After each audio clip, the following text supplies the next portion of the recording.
Good evening, everyone. It's a pleasure to welcome you to this distinguished lecture. I am so looking forward to Dr. Winner's talk. It's an incredible honor to host him today. Before beginning, I wanted to do two things. First, I wanted to acknowledge the peoples and land that makes our distinguished lecture series possible. Specifically, the University of Washington acknowledges the Coast Salish peoples of this land, the land which touches the shared waters of all tribes and bands within the Squamish, Tulalip, and Muckleshoot nations. Second, I wanted to say a few words about the Tech Policy Lab before handing the microphone over to my colleague, Batya Friedman. My colleagues, Professor Ryan Kalo in the School of Law and Professor Batya Friedman in the School of Information, and I co-founded the Tech Policy Lab in 2013 with the following vision. We wanted to create an organization that would serve to enhance technology policy through research, education, and thought leadership. Our lab aims to bridge the gap between technologists and policymakers, and to contribute to a foundation for generating wise, inclusive tech policy. The Tech Policy Lab has been incredibly fortunate to work with many wonderful and amazing colleagues and students from across the university and around the world.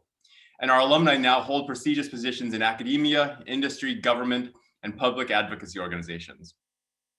One of our goals is to enable broad and informed public discussions of critical and timely topics. Our recent short story anthology titled Telling Stories on Culturally Responsive Artificial Intelligence is an example of our work towards such broad community discussions. Our distinguished lecture series is another example. With that, I turn the microphone over to my colleague and Tech Policy Lab co-director Batya Friedman for an introduction to the Tech Policy Lab Distinguished Lecture Series. Thank you. And with that, I accept the microphone from my very distinguished co-director, Professor Yoshi Kono from Computer Science, who is also quite modest and did not introduce himself. Our Tech Policy Lab Distinguished Lecture Series is a very special event here at the University of Washington. It's an opportunity for us to bring to campus thought leaders who provide new and deep ways to think about and act with technology in society. The lectures are wide-ranging, intelligent, mesmerizing, and accessible to a broad public. As a group, they provide a compass toward the wise design and use of technology. In previous lectures, we have heard, for example, from individuals such as computer scientist and tech policy analyst, Professor LaTanya Sweeney, General Shulton, who brings an information and technology perspective to his military work on deterrence, and Tae-Yoon Choi, artist and educator, who guides and teaches through experiential art and technology grounded in diverse communities. To this esteemed group of distinguished lecturers, we now welcome Professor Langdon Winner, who adds an important thread exploring technology innovation and our experience of and engagement with democracy. With no further ado, I pass the microphone to my colleague and Tech Policy Co-Director Ryan Kalo, who will introduce Professor Winner. Thank you, Batya. I appreciate that very much. We are so honored to welcome Langdon Winner to speak at the Tech Policy Lab. Dr. Winner is a political theorist who focuses on the interaction between technology and society. He is the author of, among other works, many other works, The Whale and the Reactor, A Search for Limits in an Age of High Technology, and Autonomous Technology, Techniques Out of Control as a Theme in Political Thought. A California native, Dr. Winner received 3 degrees from UC Berkeley, the last being a PhD in political science. He holds the Thomas Phelan Chair of Humanities and Social Sciences in the Department of Science and Technology at Rensselaer Polytechnic Institute, which is one of the best known STS programs in the country and the world. I am personally a big fan, like capital B, capital F. I recently named a book chapter about law and technology, Dr. Winner, this may embarrass you, but I called it The Scale in the Reactor. And I'm not alone in being a big fan. When the invite for this talk went out, I received personally many notes from faculty and staff and students in a variety of departments saying effectively, Dr. Winner inspired me to pursue my work. So today, Dr. Winner is going to be talking about, he will address the very conditions of our democracy, and time permitting, I will follow up with some questions from the lab. So on behalf of our entire community, thank you, and welcome.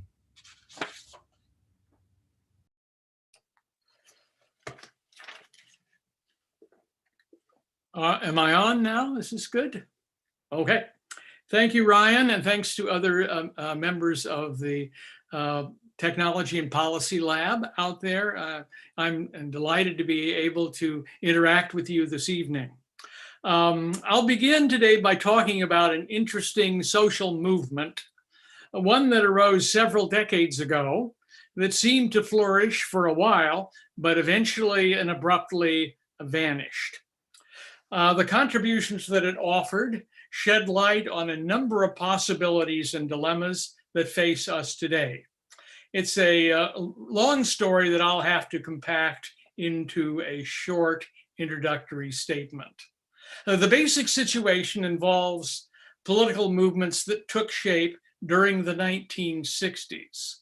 That decade, of course, is famous for social and political upheavals of various kinds: the civil rights movement, the environmental movement, the anti-Vietnam War movement, the counterculture movement, Black Power and Black Panther movements, and a good number of others. A familiar slogan in Berkeley while I was there proclaimed it to be the era of sex, drugs, and rock and roll. But interestingly, when they handed me the menu, I thought it said, pick any two. So I skipped the drug and had fun doing other things. A central theme in social movements of that period was the idea that everyday people could, and indeed should, come together to speak up and demand a role in shaping important varieties of social and political change. And in that light, a particular movement that I have in mind was strongly focused upon upheavals of a particular kind, namely those connected to the arrival of powerfully new technology. In the decades following World War II, American society eagerly embraced and adapted a wide variety of science-based devices, instruments, and systems. A short list would include the adoption of television in many American homes, the introduction of powerful mainframe computers in various private and public institutions, the introduction of impressive kinds of rocketry, both in the US military and the ambitious projects of the space race, the closely associated rise of satellite communications, increasingly prominent forms of automation within industrial firms, and new wonders of medical technology, including the anti-polio vaccine. So the list goes on and on. Within popular culture of the period, possibilities of this kind were explored in ingenious themes of science fiction, writing, motion pictures, television shows, and a really phenomenal generation of thinkers and writers: Isaac Asimov, Robert Heinlein, Arthur C. Clarke, Philip K. Dick, Rod Serling, and many others pumped out a steady stream of visions of fictional technology-centered worlds. And in those imaginaries, as well as in everyday common sense expectations, the prevailing view was largely that of a kind of technological determinism. That's the belief that the arrival of an impressive new device would surely produce a strong imprint upon how people live, for better or for worse. So in that light, it was no surprise to see the rise of a small but impressive social movement that took on the task of thinking through possibilities offered by new varieties of science and technology, and of making carefully considered recommendations about what might be done. The common name for this movement was technology assessment. Among the locations in which the project took shape were two organizations, not ones usually thought of as hotbeds of social radicalism: the National Academy of Sciences and the National Academy of Engineering. Both groups argued that there was now an urgent need to recognize that new science-based technologies would have profound influence upon the shape of society's future, its basic institutions and practices. Changes of this kind involved both the promise of positive change, but also worrisome prospects of risk and danger.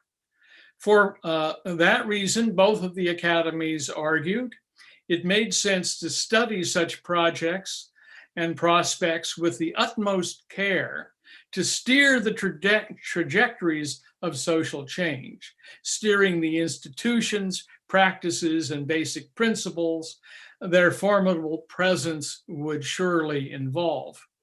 Both academies went further to argue for the need to create enduring institutions and practices to study the scope of various prospects, making well-informed recommendations about how sweeping socio-technical change should be shaped and managed in a democratic society.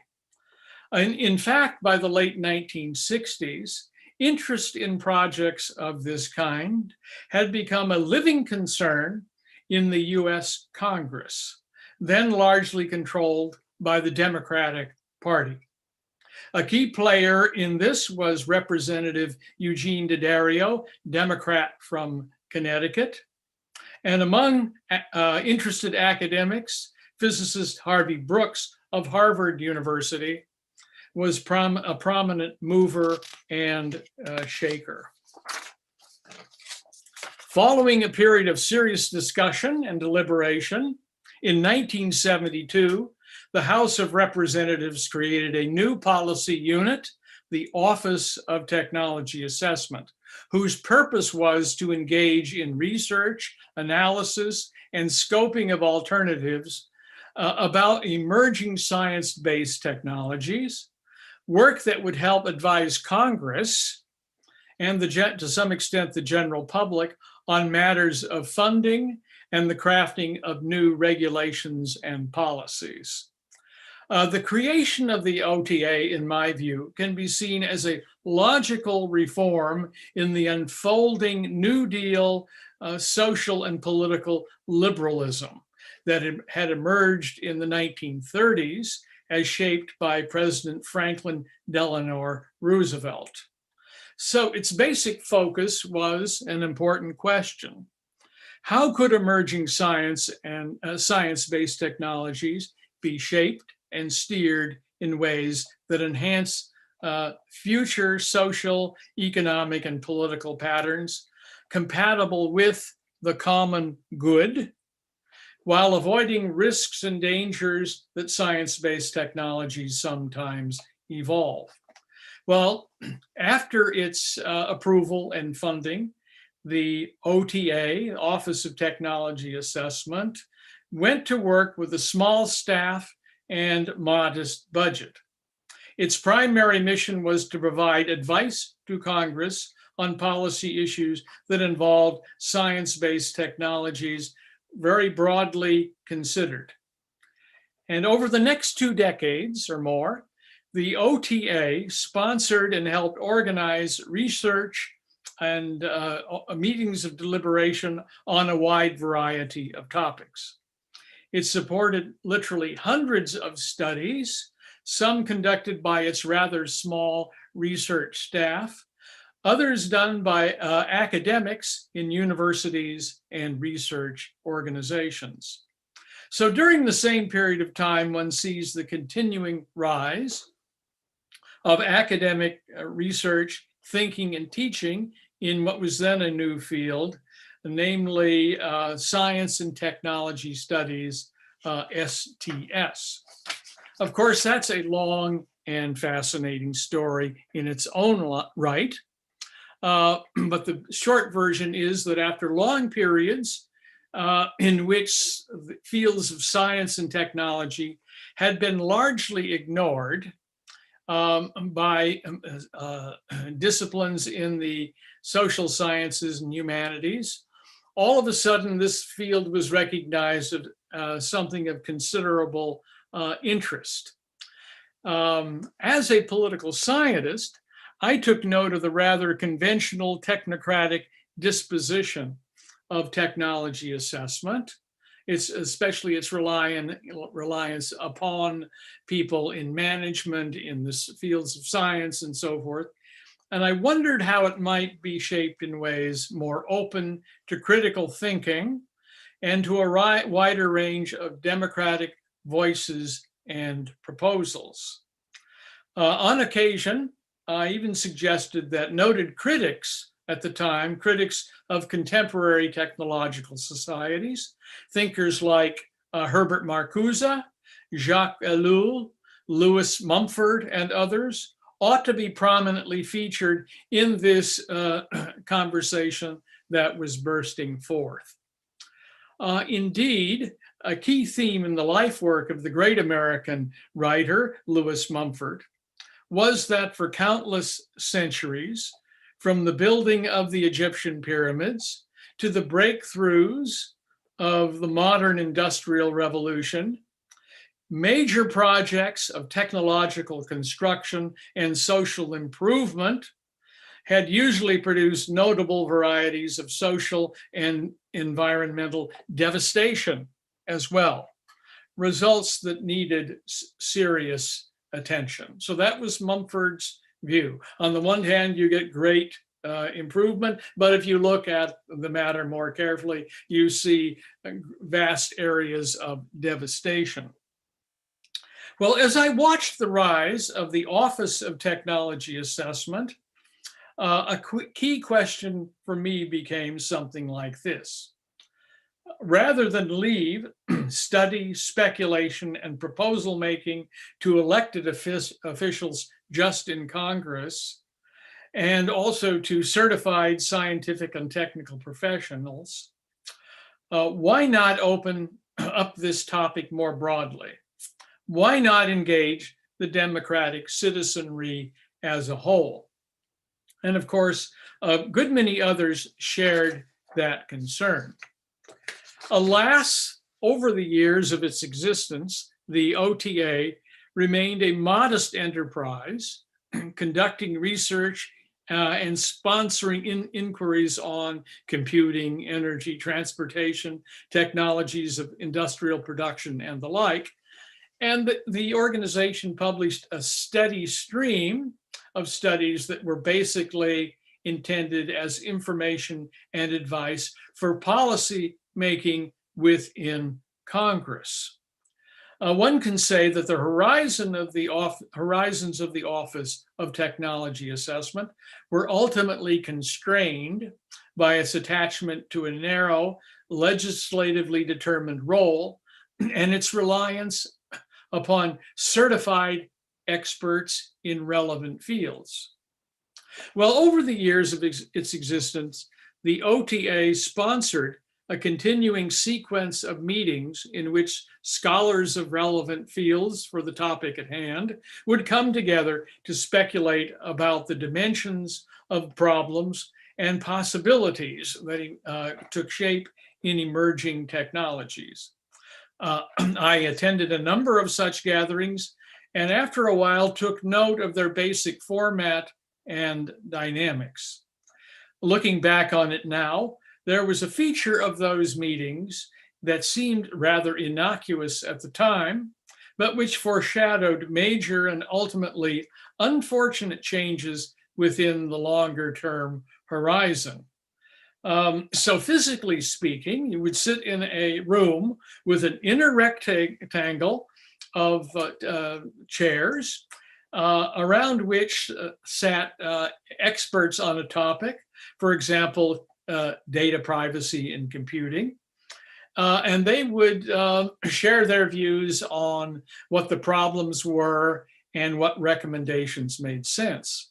But there was also in these rooms a larger outside rectangle of observers in chairs who would listen in and occasionally join the conversation. These were usually people from business firms or other prominent organizations with a financial or particular policy interest in the topics under discussion. The attitude of people in the outer rectangle was consistently that, yes, technology assessment is all well and good, but that Congress should definitely not seek to contradict or limit the emerging plans and projects of money-making enterprises. Well, within its modest resources and limited framework for participation, the OCA, operating as a publishing and meeting organizing organization, survived until the early 1990s. Over the years, the organization published a great deal of useful work, and much of that, by the way, is still available online, much of it still well worth reading. Some of us who are sympathetic with the basic purposes and methods of the organization continued, of course, to argue that its mission ought to be expanded to include the participation of ordinary citizens in activities of research, debate, and advice giving. For example, the LOCA Institute, organized by Richard Sclove. It was a small organization that sought to supplement OTA with independent forums of citizen participation. Efforts in much the same vein took place in numerous conferences over the years on participation in design.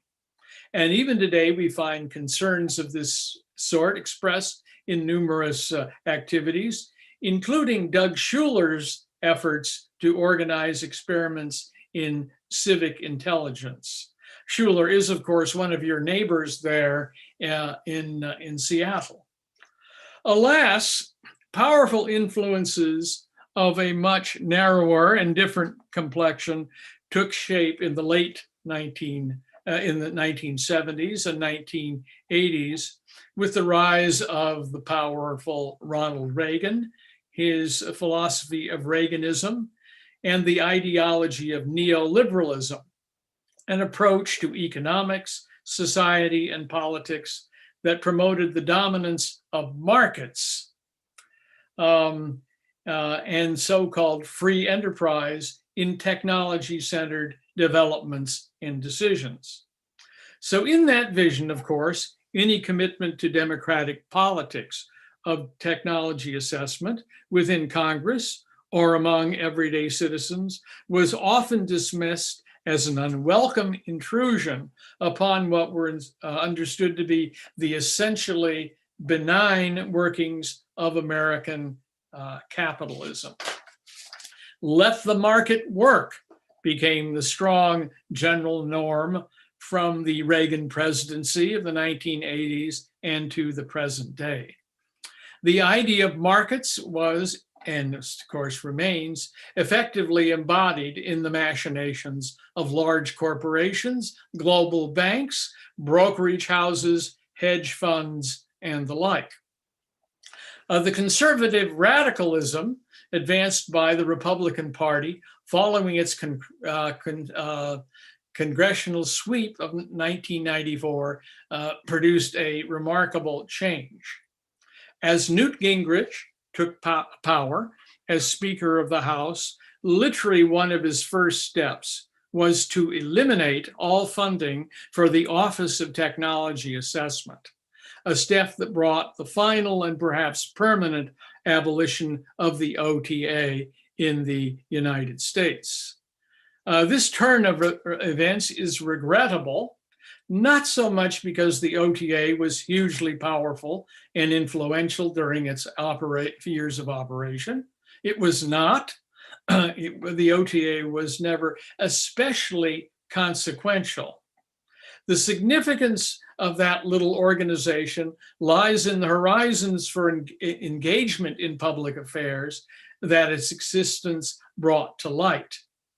So it was those very horizons that Newt Gingrich and his Republican constituency, including corporate funders, were eager to snuff out before such practices spread any further and achieved any real power. So it's actually quite remarkable that one of Gingrich's first moves as Speaker of the House was essentially to abolish the OTA.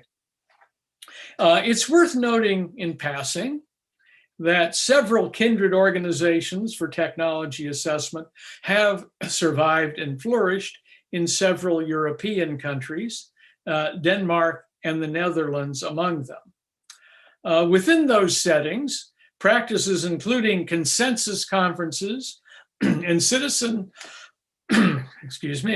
assemblies have sometimes sought to involve ordinary people in research, deliberation, and decision-making about the introduction of new technologies and the policies that guide them. I might say in passing, I got in touch today with a friend of mine in Denmark and asked him whether these practices of consensus conferences in Denmark were still flourishing. And he said, oh, yes, they were. Their scope has broadened to lots of areas of public policy. But the idea of bringing ordinary citizens together to ponder important matters of policy is still going. And I think the very strong belief in European social democracies is that a concern for the common good is on the highest level of concern. That impulse has sometimes been expressed in policies and programs focused on institutions and projects of European technology assessment, both in governmental and public interest organizations. And I would say that in contrast, attempts to expand the American New Deal framework of liberalism to include technology and assessment proved in the long run to be far too weak to survive. So essentially, it vanished in this country. The same feeble condition is evident by comparison in the failure of the American political system to create single-payer healthcare for all Americans, while in contrast, most other developed nations offer healthcare of that kind as a routine practice. So we're talking about limits and barriers to what's possible. A notable effect of the final destruction of America's OTA was that it prefigured the economic and political forces characteristic of the toxic technological, economic, social, and political configurations that have taken shape in America in recent decades. These developments, you know them quite well, include ghastly concentrations of wealth in the hands of a very small portion of the nation's populace, along with staggering levels of economic, social, and political inequality, also reflected in the rise of stagnant wage levels and the effective cessation of patterns of upward social mobility for most American families. So I think these are widely noticed consequences of social and political and economic development in recent years. Maladies of this kind are also glaringly evident in the forms of monopoly power that have taken shape within today's prominent technology-centered industries. Notable, for example, in the rise of the great digital platforms of Google, Facebook, Amazon, and Microsoft. Within that realm, today's prevailing ideology might be called the cult of innovation. So the basic idea is that new developments in relevant fields of science, especially computer science, should be seized upon with the utmost speed and embodied in new products, business enterprises, and of course, the frantic pursuit of wealth. Within that mentality, innovation, as it's known, has become the central obsession, not only of Silicon Valley elites, but now of much of American society. For example, among today's college students, it's not uncommon to find that innovation is the most prominent object of their reference. They will talk about it as something that they hope their life will demonstrate. By the same token, I would say that many scholars in the field of STS, which, as you recall, arose at about the same time as the OTA, scholars in NTS often reinforce that view, this reverence for innovation, in their writing and teaching. Thus, they often describe, explain, interpret, and implicitly celebrate the cultural features of technoscientific innovation, that is, dimensions of race, class, gender, ethnicity, and the like, as manifest in patterns of innovation. But this very interpretive focus makes it less likely these days that they criticize technoscience in its basic rationale. Well, my point is that this now common approach departs from the original mission of the field of science and technology studies, which was to teach ethics and concern for social responsibility to science and engineering students. That was the way STS was sold to colleges and universities as a reason for, let's say, starting a new department or program in STS. Thus, to a considerable extent, that noble project has been supplanted by the exploration of visions of excitement about wealth and new developments in, you've got it, innovation. During the first session of one of my classes a couple of years back, we did what we usually do, which was to go around the room and get a sense of how the students, mainly engineering majors where I am teaching, how they saw their education. And one of them that day proudly announced, "I want to be the world's first trillionaire." And I thought to myself, oh my God, I'm now in the wrong business. And of course, in recent years, a lot of research, thinking, writing, and publishing has focused upon uncovering what are ultimately oppressive, often anti-democratic social patterns within today's high-tech giants and their broader reach into society. The outcome has been a growing mountain of articles and books on social media and the like that explain what is taking shape within high-tech enterprises and what that means for society as a whole. And indeed, much of what is revealed is rather bad news.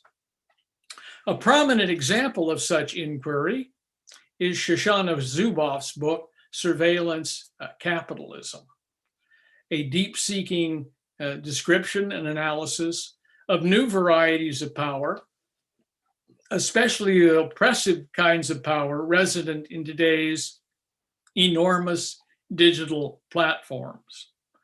In a key part of the book, Zuboff notes that the original plans of Larry Page and Sergey Brin, the founders of Google, initially sought to offer users of the powerful Google search engine more effective means of obtaining the information that those users wanted. So the key emphasis was that of enhancing search.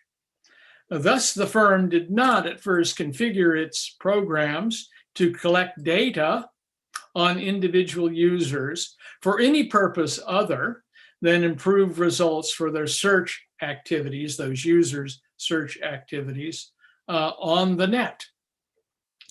But following the financial crisis in the year 2000, as Zuboff explains, the Google team abruptly changed its focus, adapting their powerful algorithms to the needs of advertising, in which lots of information about individuals could be marketed to outside corporations who sought to influence the behavior of people active on the net, especially people's shopping and buying preferences. So what Zuboff was saying was there's a fundamental shift within Google away from its original purposes and on to information gathering on digital platforms as a money source capitalized through advertising. That fundamental change, of course, made Google a hugely profitable company, and its key players, a lot of them billionaires. Zuboff goes into great detail about the workings of this mode of operation, how it intricately tracks people who are whatever they typically want and whatever they particularly do online for their personal habits and their tendencies within the social world as a whole. In other words, the extent of surveillance goes beyond even people's activities on the collection of entities on the net. The book's concluding chapters openly meant the social, cultural, and political consequences of these ultimately oppressive, manipulative forms of total power within what she calls surveillance capitalism. Essentially, what she argues is that within the workings of Google and of similar digital platforms, there is residues of surplus behavior from observing what people are doing on the net. And that surplus behavior, much like the surplus value, as theorized by Karl Marx, that surplus behavior is a source of great wealth, but also of various kinds of social oppression. While I recognize the brilliance and relevance of studies of this kind, Zuboff is merely one of a number of people who've written about the sociology and economic features of digital platforms. I frequently take note of the underlying mood of passivity about entrenched power that these studies often express. Zuboff, for example, worked for well over a decade studying the emergence of the kinds of surveillance capitalism she was studying. And these were patterns that at the conclusion of her book, she denounces vehemently. The use to which this kind of absorbed information on the lives and preferences of individuals makes people subject to all kinds of manipulation. And she denounces all of that at her book's conclusion. But remember, she'd been working on this for quite a while. So it's worth asking, maybe it's an impudent question. Sometimes those impudent questions may be the best. Why didn't we hear any warnings from Zuboff and from others who wrote similar books? While there might have been opportunities to challenge and seek to limit these ghastly, now seemingly permanent aggregations of power. So my fantasy is that years ago, Shoshana Zuboff might have rented one of those sound trucks, you know, the ones with the speakers on the roof, and driven through the streets of Boston and Cambridge, warning the citizenry as follows.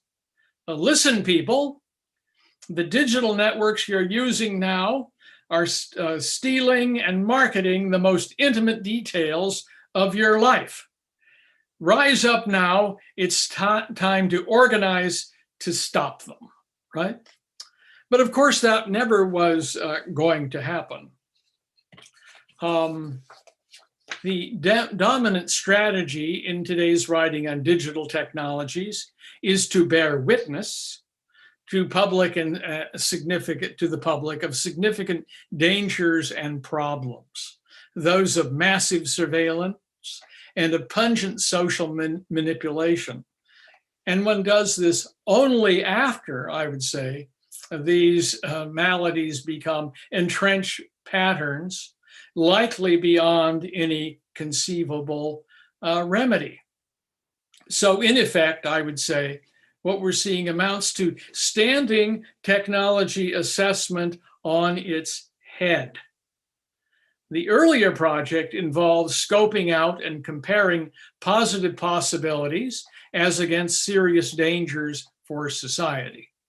And it was believed that this would help make serious choices in advance of their maturation, a strategy that promised better outcomes because you started studying and thinking and making choices much earlier.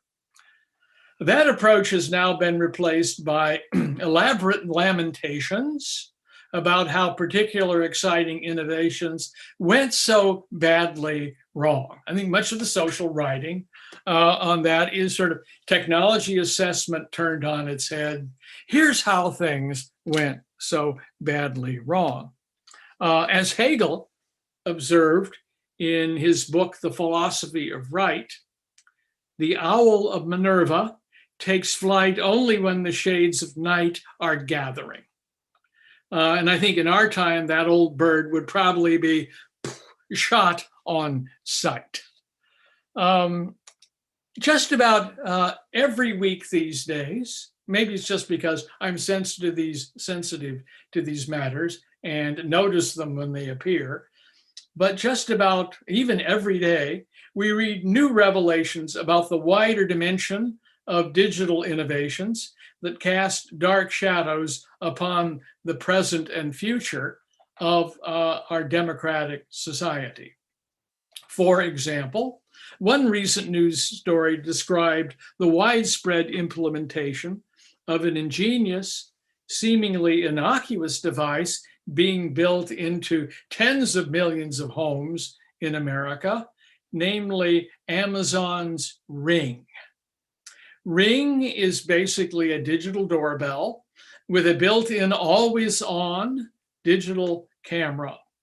Its functionality is provided by its connection to a vast network of mass surveillance, including a growing list of 1,800 partnerships with local law enforcement agencies. Under the guise of protecting homeowners from criminal intrusion, the Amazon Ring places everyday folks, including family members, children, and one's neighbors under perpetual video watch. And in the report, one report that I read recently, Max Elizer, an Amazon software engineer, noted that he'd warned that Ring is, quote, simply not compatible with a free society. And my response to that is, well, thanks, at long last, thanks for letting us know. Well, at present, some of the most urgent complaints about the social consequences of the centrality of digital networks focus upon Facebook and the kinds of lies, misinformation, disinformation, and delusions that the forums of social media that it houses often foster. The widespread proliferation of, for example, QAnon fantasies in social media gatherings during the 2020 election and in its aftermath is a now prominent example.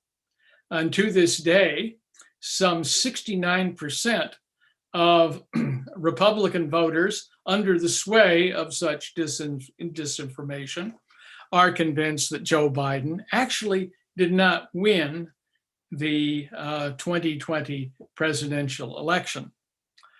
And I think that manifestations of this kind can no longer be considered mere oddities of social media imaginaries.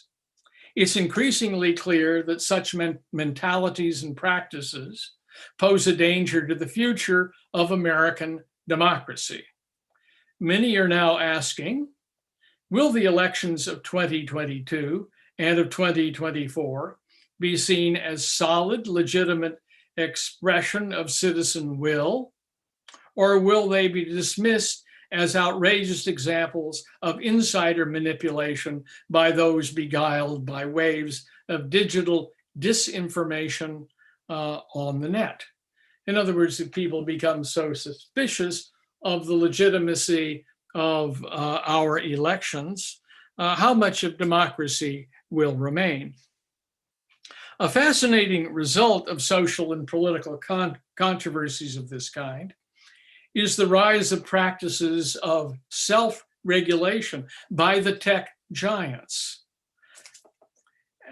These are seen as alternative to governmental regulation as applied by the courts and federal agencies. So the tech giants are now getting involved in practices of self-regulation. A prominent example of this is the creation of an oversight board by Facebook that studies and then passes judgment on troubling questions about free speech on its platform.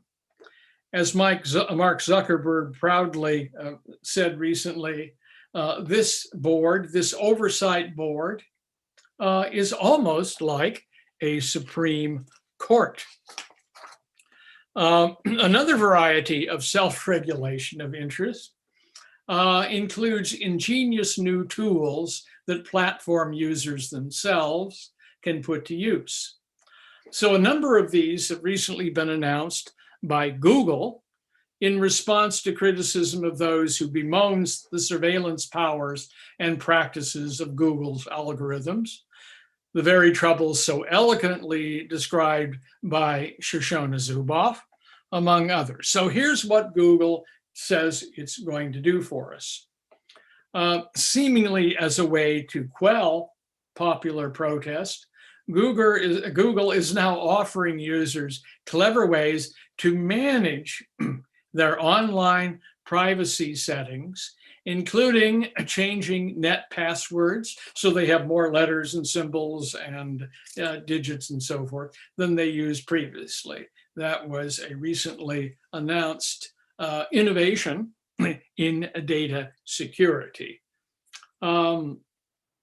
Another key feature that Google announced is one that enables you, the user, to erase all evidence of your recent web browsing for the last 15 minutes of your activity. You have to do it yourself.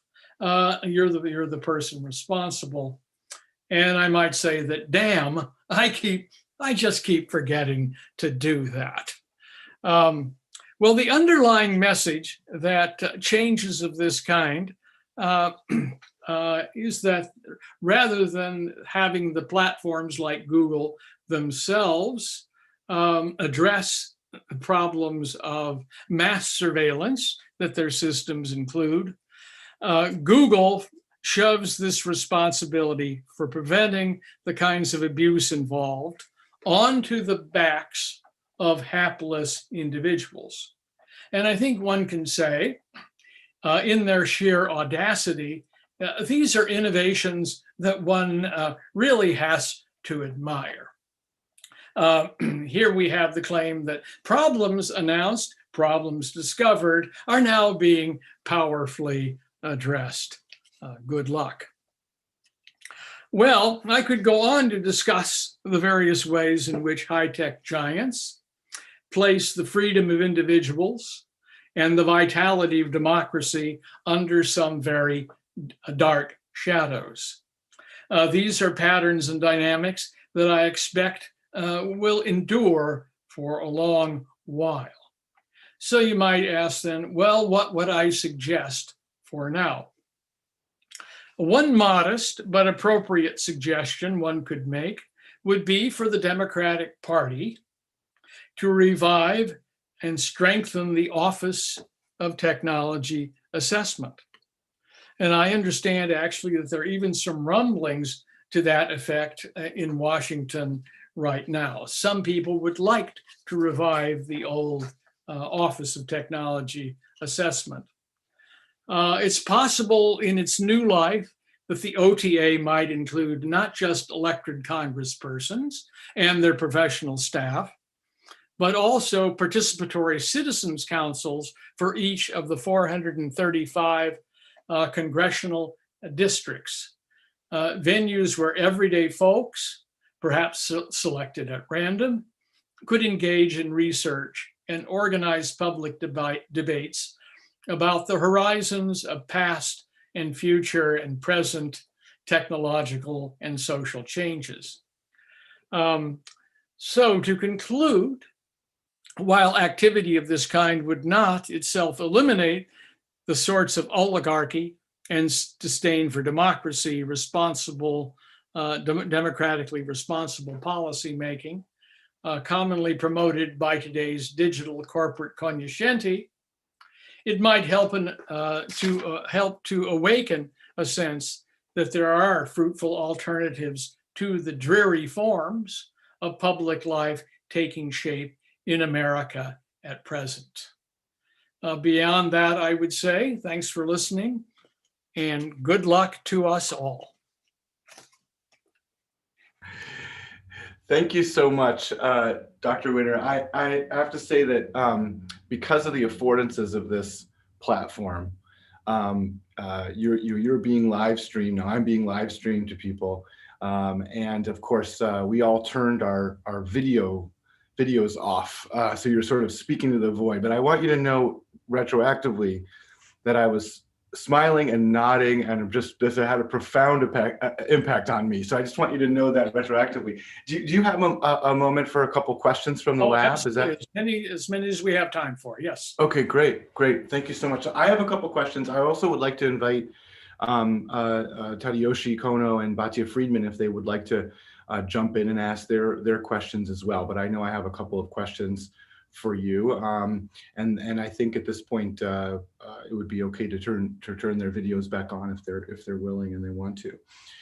So my first question is, how much of this is really a story about technology, right? I mean, I read Lawrence Tribe's Channeling Technology Through Law from the 1970s, that talks about the very same processes you're describing in the setting up of the OTA.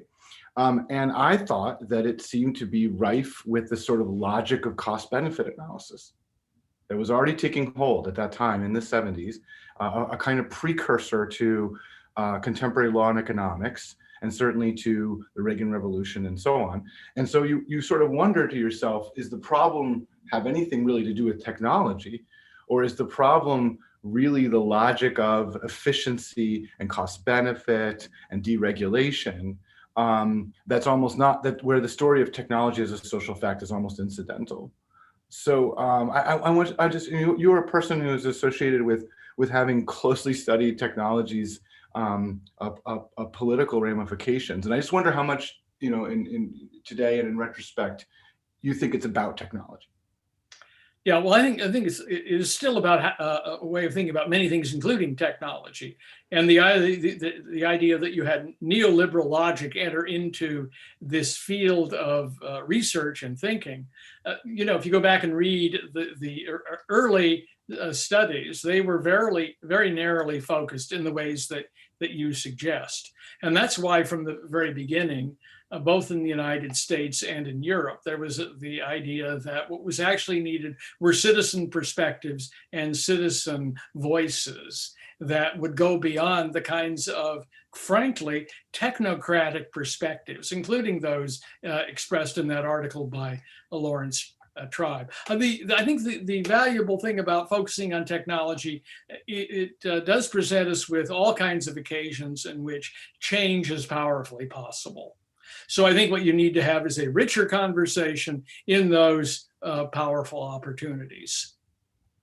Yeah, actually, Batya, maybe she could speak to this in a moment, but has clued me into certain interventions that have involved forcing stakeholder participation. For example, in Scandinavia, where labor has to have a seat at the table. Yes. in the development of technology, and of course in consequential decisions about what technology is brought into the labor environment, right? So that model is not impossible to conceive of. So okay, so one other question though, and then I'll turn it over. I'll turn it over to maybe to Batya next if she's willing. So the story you're telling is so compelling to me. I mean, really, I had to close my mouth about the way in which contemporary scholarship about technology, of which I'm a participant, and I know many of the participants and read them, is this after the fact lamentation about how badly everything went, rather than an attempt to channel it from the outset, right?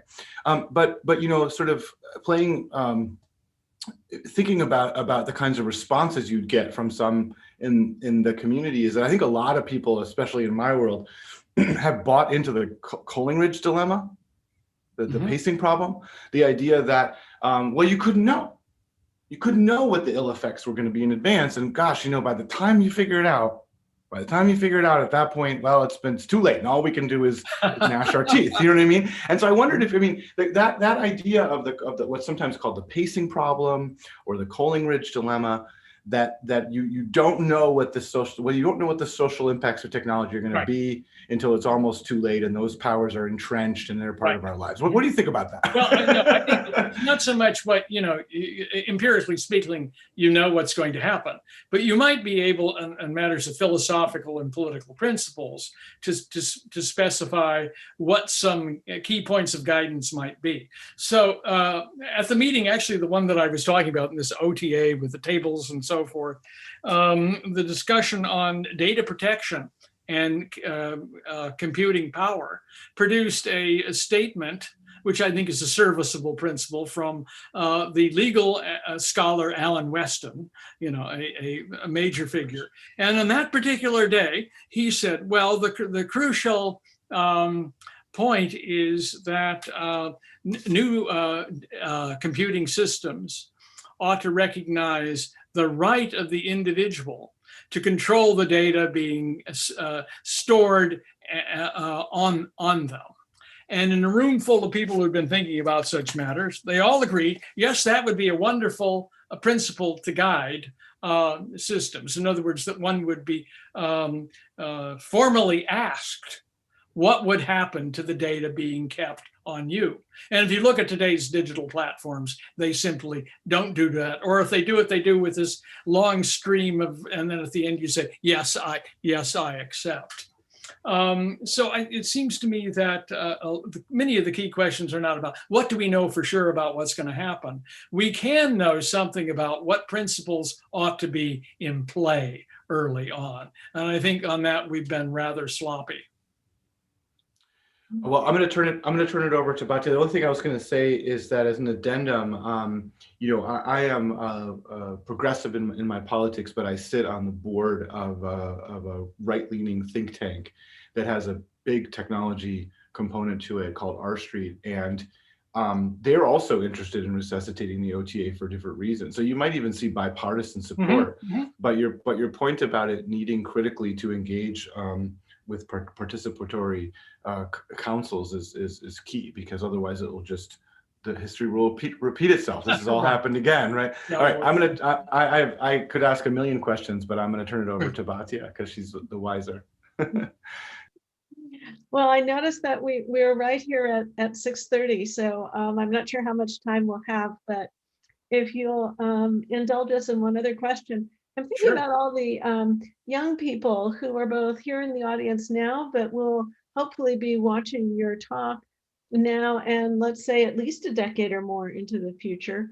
What would you say to to that group of, 18 to say 25-year-olds who are preparing themselves and going into these various kinds of industries, if there were one or two things that you would tell them to do, or pieces of advice, very actionable things that could help shift the society in the direction that you're talking about, what would those be? Well, I would say that they should get active in social and political causes beyond the ones that are crucial in their professions, and that's an opportunity for learning experiences that often generate great surprises and are a crucial part of one's learning. That's what I advise my own students to do, along with, when it's possible after COVID, to travel around the world and see how people live, right? So I think it's really, for young people, it's not a matter of prescribing any particular set of ideas, and so they have to discover them themselves. And I think, by the way, young people are the hopeful element in American society right now, because many of them are thinking about issues that their parents or even people of my generation never took into account. But I really think the way you learn about these things is to get active. Great, thank you. And let me then pass to Yoshi if you have a question. Thank you. I know that we're running up at time, so I thought that maybe I would actually just hand it back to Ryan and obviously add my thanks. This was a super wonderful talk, and I'm so glad that you joined. And I'm glad this is available for everyone who's in our audience. Thank you. Yes, thank you so much. We know it's also later over there for you. Thank you so much. I'm gonna, just reiterate how honored we are that you could join us, Dr. Winner. And should you ever decide that you want to come out this way, it's so regretful. I mean, I'm serious. Like, of all the people that I've met in my career, and I've met many, I would just love to sit down and have dinner with you after this. And it really breaks my heart that we can't. I mean, I'm serious. Well, I'm totally serious. We can do it via Zoom. We just get a plate of food, and we. That's right. We can see each other. but thank you so very, very much, and thank you also to Alex and the Tech Policy Lab staff for helping to put this together. My pleasure. I've enjoyed it greatly. Thank you. All right. Good night, everybody. Thank you very much. Good night, folks. Good night. Thank Good night. you.